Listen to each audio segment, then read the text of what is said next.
Now let's work on some polishing on the landing. One thing I've been kind of working on is this foot, and because it's kind of obvious when they come into the shot what they're doing. So again, one of those things that you should probably always look toward is under visualize, under animation, and just ghost it. And if you ghost that, there we go. You can also change the settings for ghosting.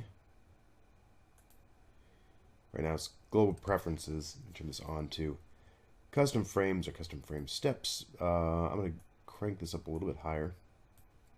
1111. And you can maybe skip every other frame. Hit apply, see what that looks like. Alright, now we're getting a pretty good read on how that foot's coming in. So it's kind of slow, then suddenly, very fast here at the end. So we can look at those last few frames, and maybe we can kind of push this down a little bit into this frame. Hit the 4 on the keyboard so you can see what's going on. And that will automatically kind of restep those frames. So not too bad. Just got to keep things lined up so that things aren't wiggling back and forth. There's a lot of kind of strange wiggling happening, which I didn't really like. That's starting to extend the knee a little bit too much, though. So we see that knee extension right there. So it has to come down. It's going to hit the ground pretty fast at the end here in order to get that full extension.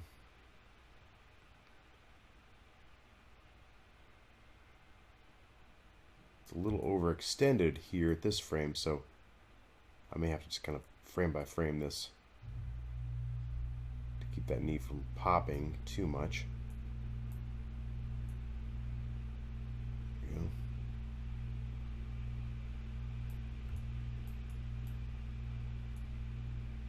Especially going frame by frame like this, you're kind of animating on the ones here. You really want to keep that. Hit S on this keyboard. Make sure we're not in any animation layer or any character set. No character set. I'm going to hit S here just to set that keyframe. I'm going to have it come up a little bit higher right here so it lands and compresses. And we'll just unghost that. Again, just go to visualize, pop this window off so you can sort of see what's going on. Unghost all. Now we're going to go to the head. And I think the head just needs to come down a lot more forcefully on the landing. Just to have a little more secondary motion. We're going to go ahead and add some more animation here, with just the body motion. Kind of continue. And then have him just sort of yell and scream at the camera.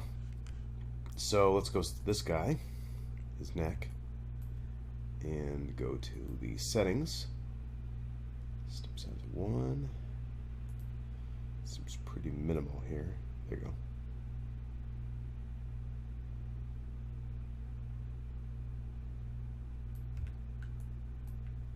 Alright. Let's take this frame here and just I'm going to back it off a little bit more.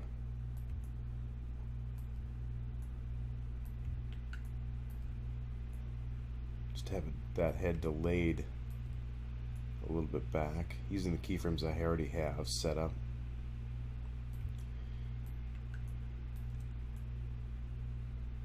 Give it a nice line.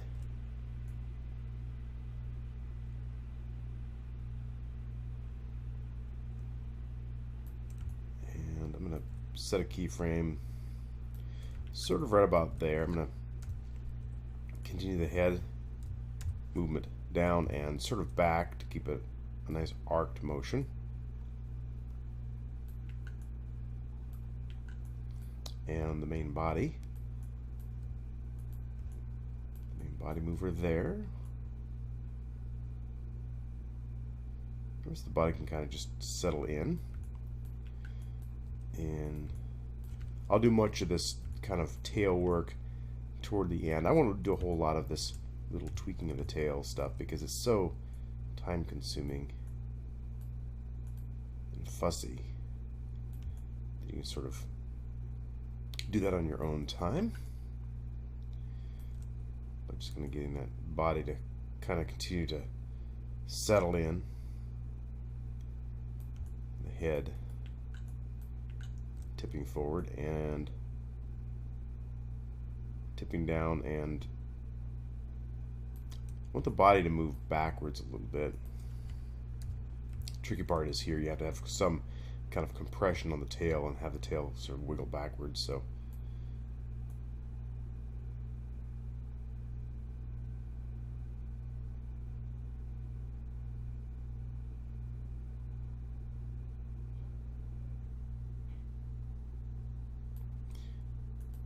that curve looks a little funny. It's just not moving, and then suddenly it's moving. This should be a much nicer curve here. So if you're not getting the results you need to see, absolutely go in the curve editor and see what's going on. You'll see right there, okay, there's a problem. In the translate Z, you've got this weird, strange interpolation of this curve here. So let's pull that in so you get nice smooth flow, and Alt Shift move that up, and just punch these around a little bit to get nice smooth flow.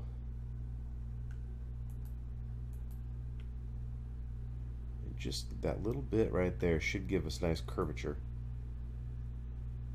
Much better, much more smooth. We'll translate Y, make sure that movement there is also looking good. If you feel like there's too much going on here, there's no problem in getting rid of a few keys, especially when you were in the polishing stages. This X movement is a little bit too much. We're moving too far one way, and there we go. It's not a whole lot of movement on the X-axis, but just want to keep that nice and smooth. Let's unghost everything, and let's see how that motion looks. So as he's landing, the body settles in, and the head moves there, but it's just not moving down far enough. So if I go the head motion here, just locking on the Y-axis. So again, go to the graph editor, take a look at our Y especially, hit that, and it seems like it's just sort of hitting and not moving down. So let's get that motion downward.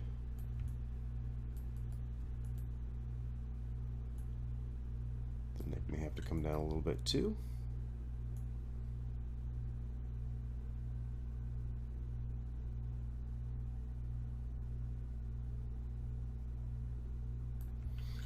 The shoulders just sort of seem to be sitting there, doing not much of anything. Move the shoulders down too.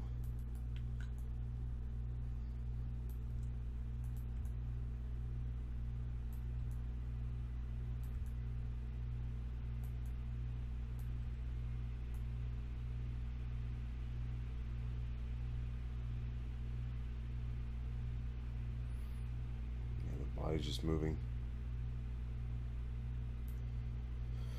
without the rest of it in here.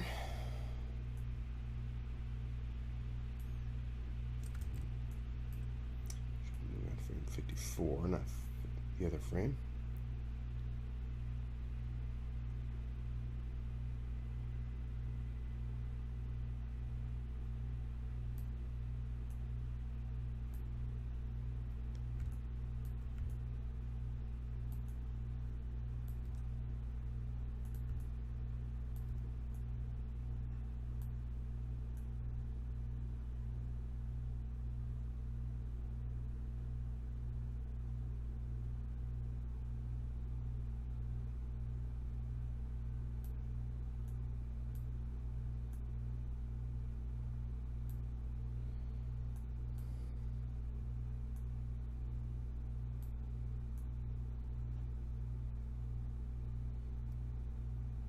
These inverse kinematic neck controls are kind of a bit of a pain because now you gotta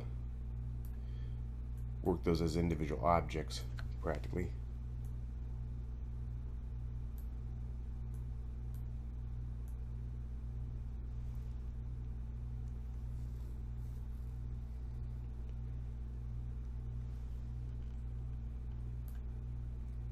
Alright, now I'm going to do one more frame here where the body is going to be a little more condensed.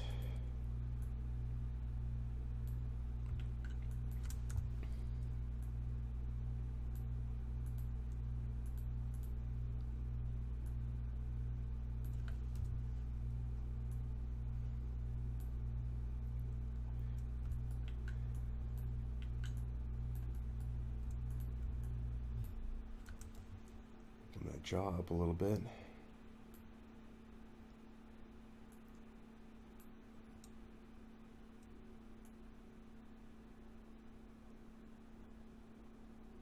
Close it right before he opens it so it's a little more active.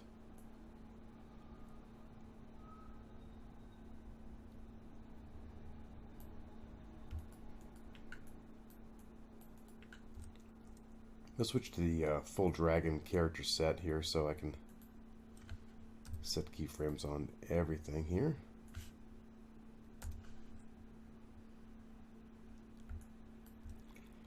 Dragon character set does slow this down a little bit.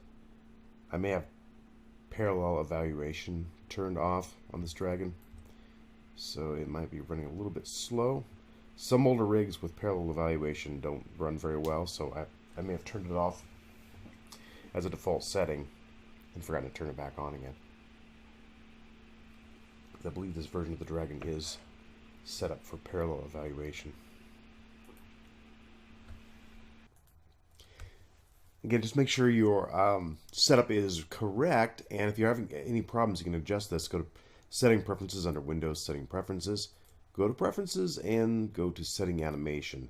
And set your evaluation mode to parallel whenever possible. If you are having trouble with your setup being parallel, you may want to go back to DG, which is turning that parallel processing off.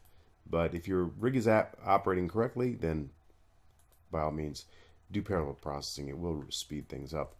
Now I can kind of go through here and set the keyframes. A little compression on that neck. A little smoothing in the body here in a second, but let's just kind of go back and just set the last few keyframes. We'll call this one done. I have a pretty explosive, forceful kick here at frame. Let's go 70.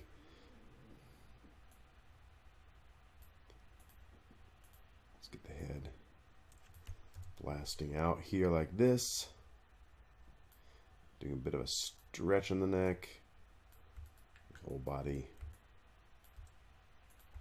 pushing right off into it.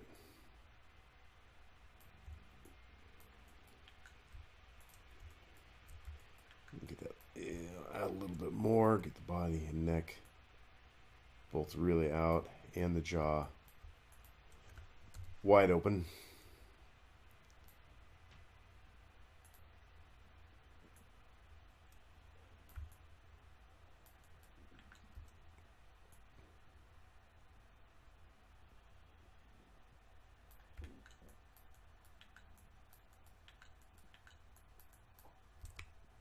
These guys here, the head, neck, and the body. Just move everything forward and up.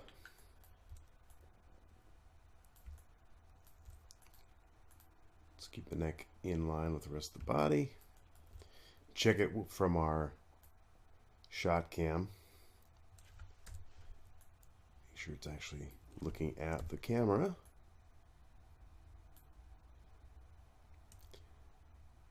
Close that out and look at it from both angles there. So there's our shot camera. Let's turn off everything except for polygons. Let's turn textures there.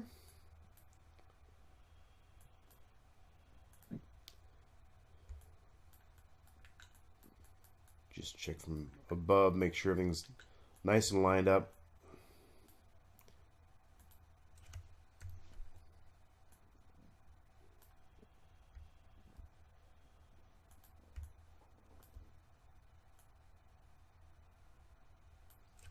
We have a good silhouette too.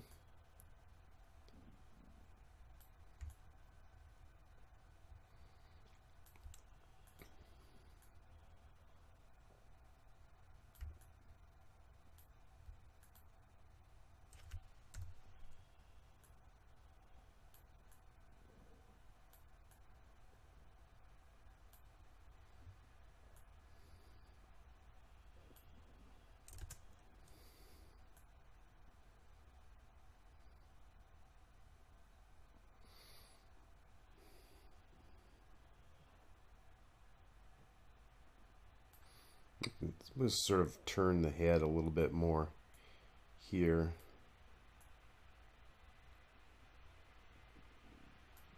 And then a little bit more the opposite way here.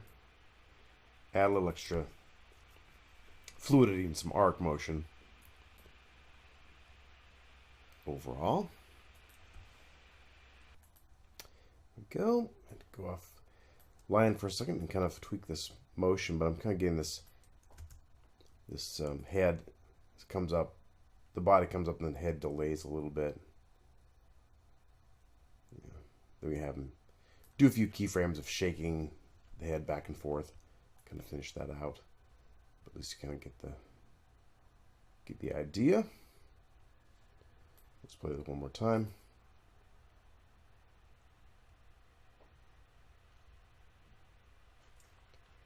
So we can add a lot more polish to that, but that would be hours of work and adding a lot of finish with the head shaking and all that stuff. But I think we got the foundations here.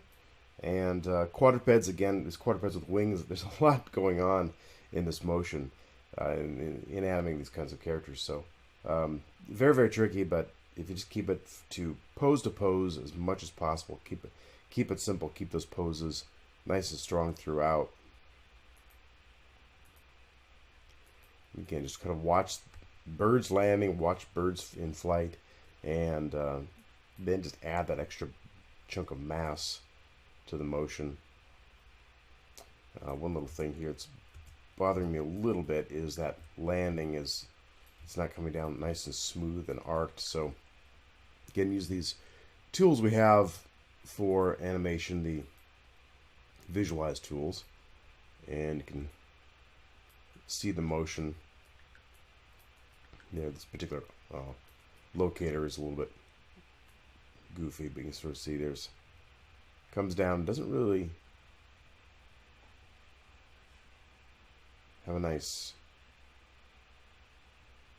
drop. It kind of comes down here and then just sort of dies a little bit, then moves back. Go to your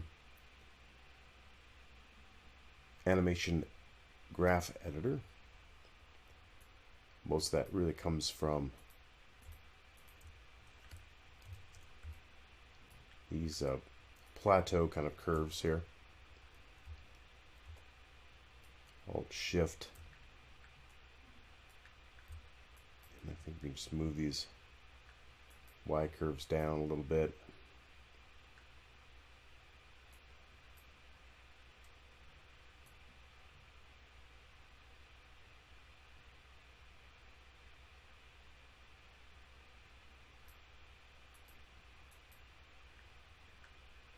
Get that Y motion starting a little bit earlier.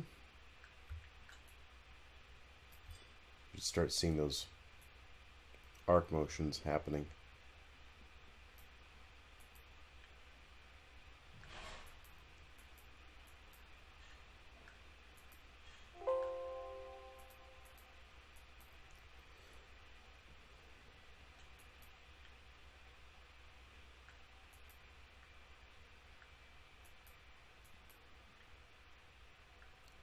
Check the arcs, especially the hip. The hip and central part of the character really need to be arced quite a lot to get that sense of force and movement. It can't just stop dead in its tracks. It really needs to get arced properly.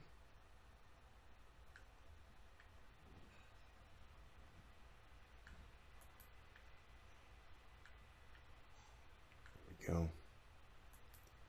Starting to get there.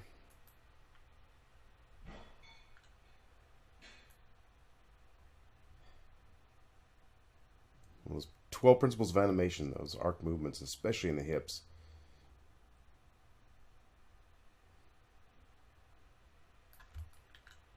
And of course, do all that extra little work frame by frame with the tail.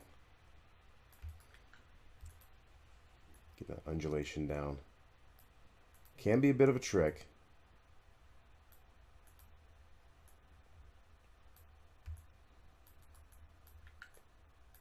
You could spend hours and hours just on the tail itself. Think of your camera angle, however. In this camera angle, we might not even see a lot of that because of the wings in the way, so we might be able to get away with not a lot of attention to the tail detail.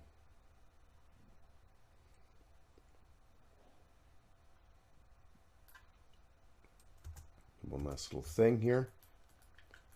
I'll use these shoulder controls as he's pushing away to drive the shoulders down, which are there.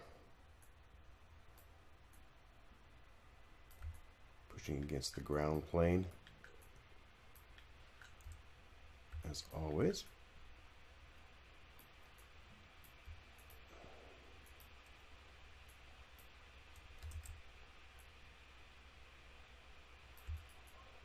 That'll just give him a much stronger sense of force, pushing down against those ground. A lot of little things to keep in mind here, but as always, the more you work with these things, the better better prepared you're going to be to the full professional rigs, which do have a lot of complexity. I'm just going to shape that neck a little bit better here. Kind of got a little bit off model.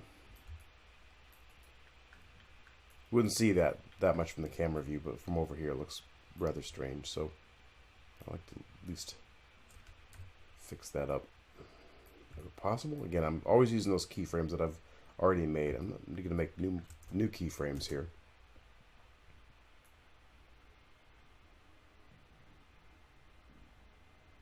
Okay.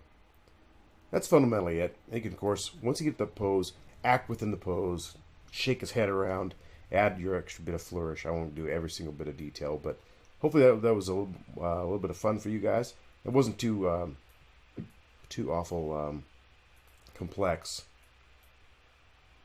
But sometimes getting these crazy characters here, like these dragons, can be very complex and very, but a lot of fun in the whole process as well.